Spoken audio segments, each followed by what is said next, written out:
Congratulations on your 336 TSIK by Chaparral. Taking a look at our stairs. Let's lift these right up.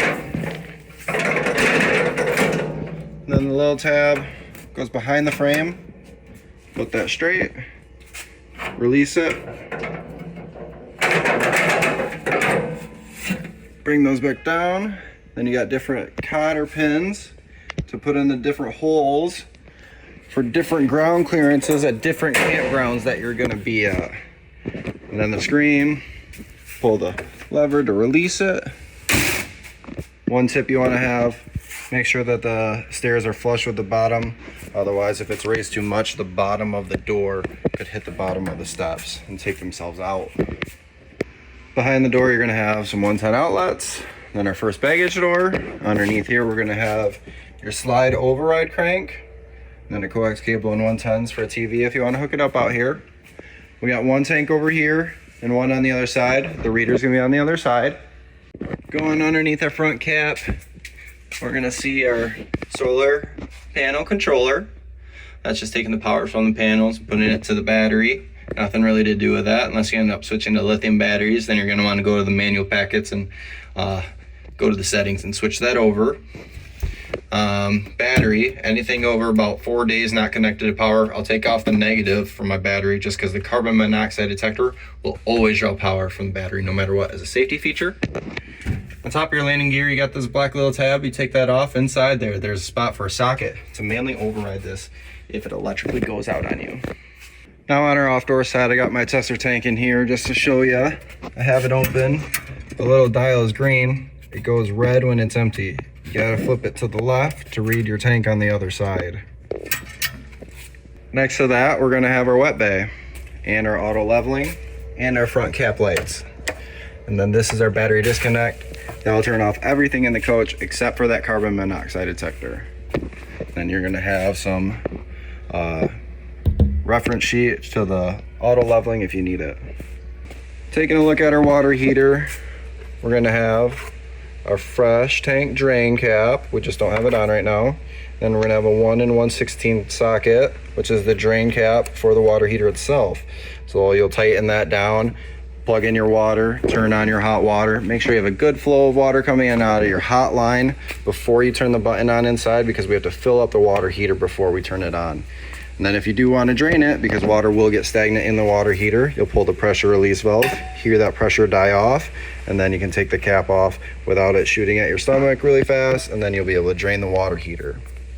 Next to our water heater, we got our 50 amp plug-in. We got our furnace exit. Just let little kids know that's a furnace. It's gonna get hot. We don't want to hear the bad stories. Then below that, we're gonna have our sewer port. Then we're gonna have our first landing gear, and all the landing gears, just like the front ones, there's a little tab on the top. Take that tab off. There's a spot for a socket to manually override them.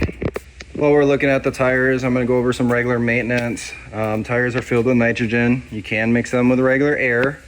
Then taking a look at our slides, they got rubber seals. Anywhere there's a rubber seal, you're gonna wanna hit with a conditioner twice a year. Let them from not drying out.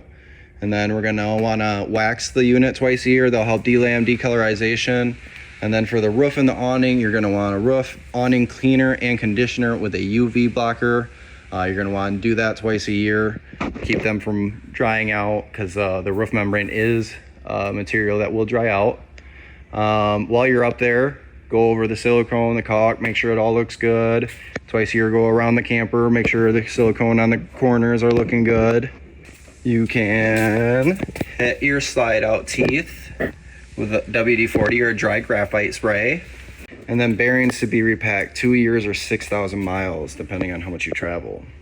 This trailer is backup camera ready. That is just a fake right now. All you gotta do is take that faceplate off, put the camera in. There's a cord behind there for a plug-in plate.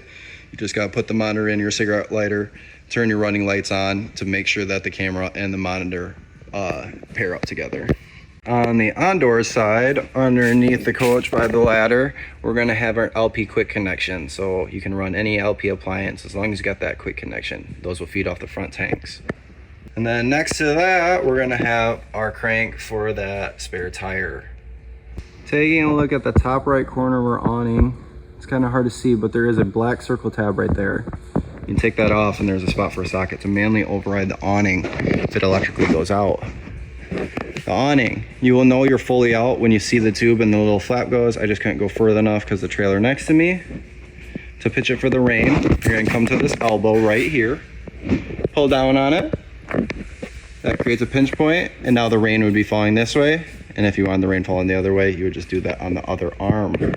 Stepping into our camper, we're gonna take a look at our control panel, hit the battery, and then the tanks. The lights will grow as the tanks fill up. Black tank, wait till 2/3 full. If you're at a full hookup campground, don't leave that pole open. Let it get to 2/3 full and then clean it out.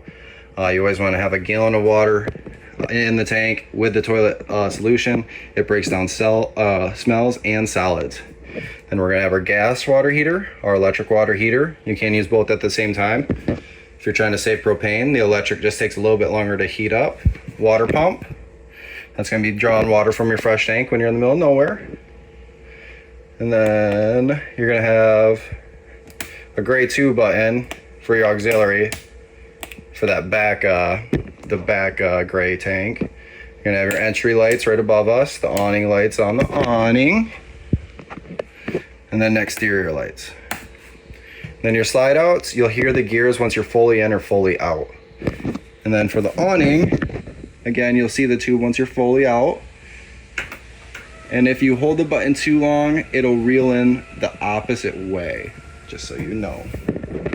And then above that, we're gonna have tank heaters, which are 12-volt pads on the tanks, trying to keep them from freezing in case you're winter camping. To the right of that, we're gonna have our HVAC controls, power button to turn it on. Zone 1 is gonna be in our living room, which that just turned on. So zone, and then mode's gonna go from fan, dry, auto, cool, and heat. Turn that back off. And then zones 2 is gonna be up front. It's your Wi-Fi booster, lights. There's a foot flush for your toilet. Again, you want about a gallon of water in the toilet with the solution, so it's always breaking down smells and solids. Inside the master bedroom, you do have storage underneath the bed. You're gonna have coax for a TV, and you are washer dryer ready.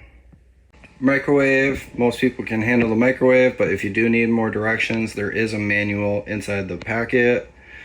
Then our stovetop, we got our burner, we'll turn those on. This is the igniter. So that constantly turns to the right, it ignites all 3, and it will ignite your oven as well. For the oven, what you'll do is push this in on the pilot light symbol. While you're pushing that in, while I hit that igniter, until that little spark turns into a flame. Once it's a flame, you can come off the pilot light symbol and roll it to desired temperature. Looking at our TV area, there's this little green light that's gonna, and the button, toggles between local or cable if you got cable from a campground. And then the radio stations are going to be wherever you are, but it does have Bluetooth, so you can hook up to your phone. And you got zones 1 and 2. Zones 1 is inside, zones 2 is outside. The fireplace is a space heater. You can put it up to a timer up to 8 hours. You can change the color brightness. And then the little wavy lines is your temperature, and then the arrows changes the temperature that you would like it to be at. For the couch, I'm going to try to attempt this without the iPad falling. But we'll take our cushions off. Then you pull the bottom out. And then you got some legs. You pull the back down. Now create the bed.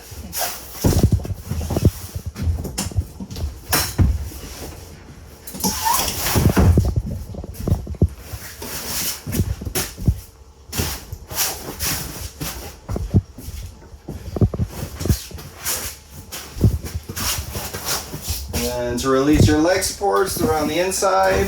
They're just some pulls. You got massage, light, and then heat. Same thing for this one, a little pull draw. For the table leaf, just gonna lift that up. There's gonna be this little handle that you can pull to lock it so it stays. And then the seats have storage underneath. The breakers and fuses, labeled like a house. Definitely bring some 12-volt fuses with you though. little LED light will light up red when it's faulting out. Below your sink, you're gonna have 110 outlets and that carbon monoxide detector with a reset button if you know there's no gas in here for sure. Looking at our wet bay, we're gonna have our hot and cold line for outside showers, spray off dogs, fish, feet, kids, or yourself, or anything you'd like to spray down. Next to that, we're gonna have our water control. So if the correlating tabs are to the left, that one, you're gonna fill your tank right here. So it won't be sitting anymore. It will automatically start filling that fresh tank. And then to use that fresh tank, you'll have the tabs in that correlating, and then you'll turn your pump on to draw out from it.